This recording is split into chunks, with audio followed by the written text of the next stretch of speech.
usun, et te mäletate väga hästi, kuidas me eelmisel nädalal rääkisime teile, mismoodi RMK kasvatab kasvuhoones kaski selleks, et saada väga head seemet. Praegu aga oleme keset loodust ja see siin minu ümber on paik, kus kasvatatakse mände selle jaoks, et saada männikäbisid ja loomulikult jälle seemne pärast. Kui palju siin on praegu seda maad, mille peal mände kasvatatakse selleks, et saada käbisid? Praeguse seisu järgi ütleme nii, et on ligikaudu 60 hektarit, sest see seemla on, nagu kõik meil elusad asjad, tahab väljavahetamist ja osaliselt siis on noored istandused, osad on vanemad istandused muidugi selle tarvis, et me saame siit selle käbi, millest me siis saame toota seemet. Ja kui öelda, et see on ainult nüüd seemne tarvis, siis ei ole ka päris täpne, sellepärast, et need männid, et neid uuendada, selleks on jälle vaja saada oksa, millest siis jälle uuesti pookida uued männipõlvkonnad. Ja selle tõttu on ka võib öelda niimoodi, et see on, ütleme, ligi 60 hektarit. Ehk Eesti männimaailma selline sordiaretus käib siin või tõuparendus käib siin nendel väljadel? Ikka käib siin ja õige mitmes kohas veel Eestis. Nii, mis siin tegelikult siis toimub, mis siin teeb, ma näen, siin on üks proua redeliga metsas, korjab ilmselt käbisid, seda ma julgen aimata, aga mis siin tegelikult siis siin toimub? Eks see ongi põhiline asi, et praegu on selline aeg, kus tuleb käbisid varuda väikse klausliga, et kui need ikkagi on. Teine töö, mis meil seemlas praegu käivas on okaspuudele puhul, siin mändide puhul ka tagasilõikus. Paraku on niimoodi, et hea maa peal, kuhu enamus seemlad on rajatud, kasvavad männid meie jaoks natukene liiga kiiresti. Ühelt poolt on hea, kui nad kasvavad hästi, sellepärast, et siis on saadud seeme suurem, aga teiselt poolt, kui männid lähevad väga kõrgeks, siis selle käbi kätte saamine puu otsast läheb väga kalliks. Helikopterit lihtsalt kogu aeg ei jaksa rentida, eks ju?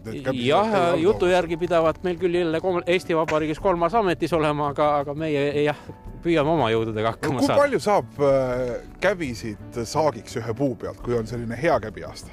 Kui arvestame sellega, et ühe puu pealt ehk saab siin, ütleme, kuskil võib 6-7-50 kilost kotitäit saada väga heal seemne aastal.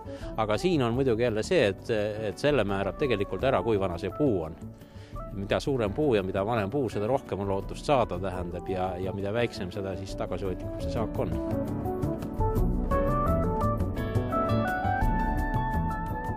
Ma saan küll aru, et võrdlus on võib-olla natukene kohatu, aga siiski, et oleks aru saada. Õunad, ploomid, kirsid, me kujutame ette kõik, kui kiiresti valmis saavad. Kui kiiresti saab käbi puu peal valmis? Jah, männikäbiga on nüüd natuke isemoodi, sellepärast, et me oleme ikka harjunud, et see, mis kevadel õitseb, see on sügiseks valmis või hiljemalt talveks.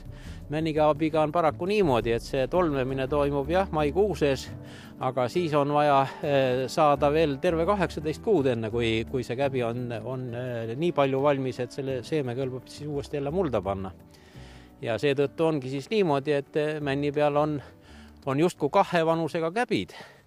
Ja see pisem käbi või see väike käbi tähendab, mis nagu elab esimest aastat, tähendab seda tavaliselt. Tavainimene ei märka, ta ei pane seda tähelegi. No mille nüüd oksa peal välja näeb? Teil on selle oksa peal olemas siin?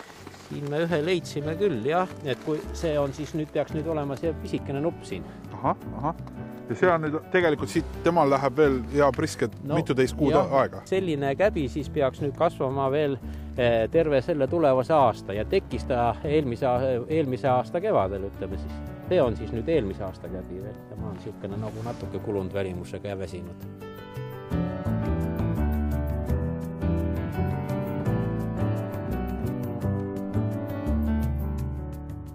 Mismoodi käbi korjamine puu küljes käib? Käib 2 hästi tööka käega. Lihtsalt olenevad siis puude kõrgusest. Kas siis redelitega või siis on võimalik ka niisuguste mehhanismidega, mis on ütleme lihtsalt tõstukid. Seda, mismoodi käbis seeme kätte saadakse, tuleme vaatame kevadel siis, kui seda tööd tehakse. Mis ajahetkel see umbes on, Alar? See langeb tavaliselt ikkagi märtsikuusse, sellepärast, et ega ühe käbi pärast ei ole nüüd mõtet tervet masinavärki käima panna. Me kõigepealt korjame käbid kokku, kas nad tulevad siis analoogsetest seemlastest nagu see siin või on nad siis korjatud metsast raielankidelt vastavalt siis sellele, kuidas kord ette näeb. Nad kogutakse kokku siis käbilüdimiskohtadesse. Praegu Eestis on ainukene koht, kus käbi lüditakse siis siin Kullengal. ja siis, kui käivitatakse masinad ja hoitakse masinad soojad ja tehakse järjest tööd ja tavaliselt on ta ikkagi märtsis. Märtsikuuses. No selge, siis märtsikuuses, Alvar, kohtume teiega siin samas kunagi uuesti. Aitäh!